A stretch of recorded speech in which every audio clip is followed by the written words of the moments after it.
Hello family, welcome back to my channel. আজকে দুপুরে খাওয়া দাওয়া করব বলে খাবার বাড়ছি আর কি, ভাত বাড়ছি। আর তো এটা জুনের পাপার ভাত বাড়ছি, তারপরে জুনের বাড়বো। তারপরে আমাদের গ্যাসের স্ট্যান্ডটা না অনেকটাই বড়, খুব যে ছোট তাও নয়। অ্যাকচুয়ালি আমাদের গ্যাসের স্ট্যান্ডের নিচে তো সেই রকম কিছু রাখি না, ডাব্বা ডুব্বি বাসন কোসন সবটাই তো গ্যাসের স্ট্যান্ডের ওপরেই থাকে, যার জন্য জায়গাটা ছোট হয়ে গেছে। এখানে অনেক জিনিস থাকে, দুটো বাস্কেট থাকে, মশলার ডাব্বা থাকে, ওভেন থাকে, গ্যাস থাকে, সব মিলিয়ে না পুরো গ্যাসের স্ট্যান্ডটা একদম ভর্তি হয়ে গেছে, যার জন্য জায়গাটা খুব কম। একসঙ্গে অনেকগুলো থালা রেখে যে ভাত বাড়বো সেটা কিন্তু হয় না, একটা একটা করে ভাত বেড়ে খাবার টেবিলে ধরে দিই। এখন না ব্লগ একদমই কিন্তু মিস করো না, ঠিক আছে? কারণ খুব মজার মজার ব্লগ আসবে, তোমাদের ভালো লাগবে। তো আর একটু বড় দেওয়ার চেষ্টা করছি, তো যার জন্য তোমাদের আরও ভালো লাগবে। আজকেই তো পুরো ব্লগটা কিন্তু আমি একদম রাত পর্যন্ত টেনেছি টেনেছি রাত পর্যন্ত করেছি আর কি। তো তোমাদের ভালো লাগলে আমাকে কমেন্ট করে জানিও, খারাপ লাগলেও কমেন্ট করে জানিও। যাই হোক, আলু আর কাঁচকলা ভাজা করেছি, স্যালেডে শসা আর পেঁয়াজ দিয়েছি, আর লেবু দিয়েছিলাম। গরম ভাত তো ভালো লাগবে লেবুটা। আর পুঁই শাকের লাবড়া যেটা, বা পুঁই শাকের ঘন্ট, তো ওটা বানিয়েছি আর কি। আলু বেগুন কিছু দিইনি, কুমড়ো আর বড়ি দিয়ে বানিয়েছি, খুব ভালো হয়েছিল। একদম নরম শাক তো, গলে গেছে একদম। আর মোটা মোটা ডাঁটাগুলোও খুব সুন্দর সেদ্ধ হয়েছে। আর আজকে মুগের ডাল বানিয়েছি, ডালটাও খুব ভালো হয়েছে আজকে। আলুটা একটু কম ভেজেছি অ্যাকচুয়ালি, না আধখানা আলু রয়ে গিয়েছিলো, তো ভাবলাম নষ্ট হবে, সেই পড়ে থাকলে তো কালো হয়ে যাবে, ফেলে দিতে হবে, তার থেকে বানিয়ে ফেলি, তো ওই আলুটাই ভেজেছি। আর আমি আলু ভাজা খেতে খুব ভালোবাসি, জানো তো, গরম ভাতে তো আরও ভালো লাগে। কিন্তু সবাইকে একটু করে ভাগ দিয়েছি, একা কিন্তু খাইনি।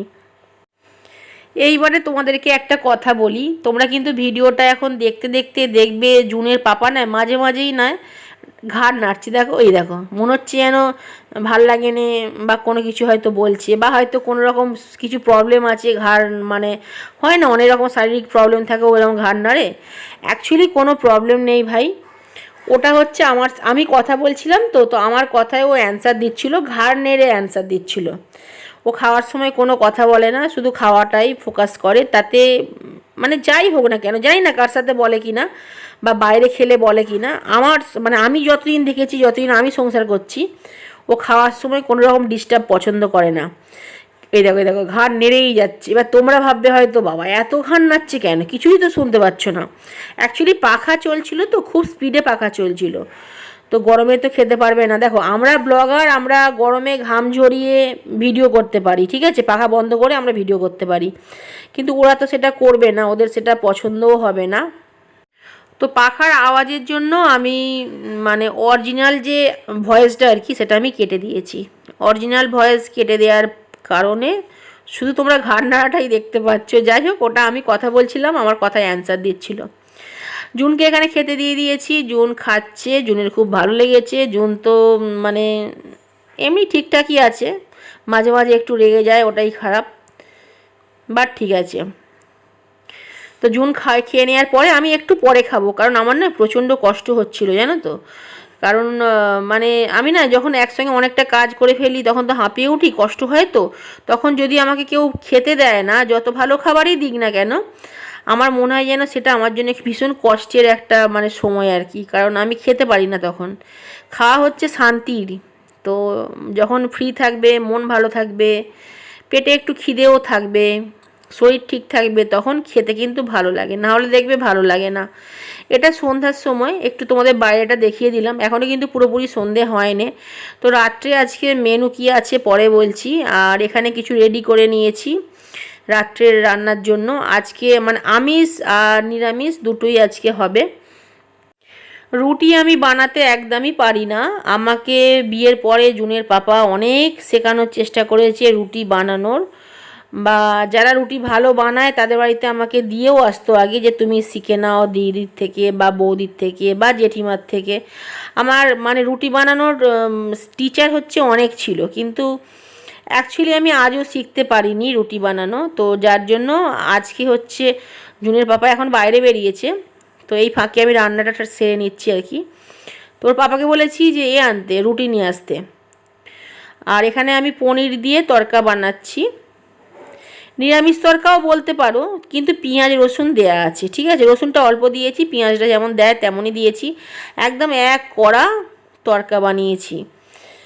আর আর একটু পাতলা পাতলা রেখেছি, কেন জানো তো, কারণ মুগের ডাল আর মুগ কড়াই এগুলো বা খিচুড়ি দেখবে এগুলো না মানে যতটা তোমার মানে লাগবে আর কি টাইট, তার থেকে একটু পাতলা রেখে গ্যাসটা বন্ধ করতে হয়। মানে একটু পাতলা রেখে গ্যাস বন্ধ করতে হয়, যাতে ওটা ঠিকঠাকভাবে খাওয়ার সময় রেডি থাকে, কারণ ঠান্ডা হওয়ার পরে না ওটা একটু ঘন হয়ে যায়। আমি হয়তো তোমাদের গুছিয়ে বোঝাতে পারলাম না, তিন রকমভাবে তোমাদের বললাম, তোমরা বুঝতে পেরেছো কি আমায় কমেন্টে জানিও। যাই হোক, এখানে রুটি আর গণাগন্তি রুটি আর কি, তো সবাইরই হয়ে যাবে, আমি একটু মুড়িও খাবো। আর এখানে দিলাম দুজনদেরকে, কারণ অনেকটা বানিয়েছিলাম, আর যারা আমার হাতে রান্না খেতে ভালোবাসে তাদেরকে একটু মানে ডাব্বা করে পাঠিয়ে দিলাম। আর এটা হচ্ছে জুনের পাপার, আর অনিয়ন স্যালাড বানিয়েছি, যেটা একদম শুদ্ধ বাংলা ভাষায় পেঁয়াজের স্যালাড। এটা ভীষণ ভালো হয়, সফট হয়ে যায়।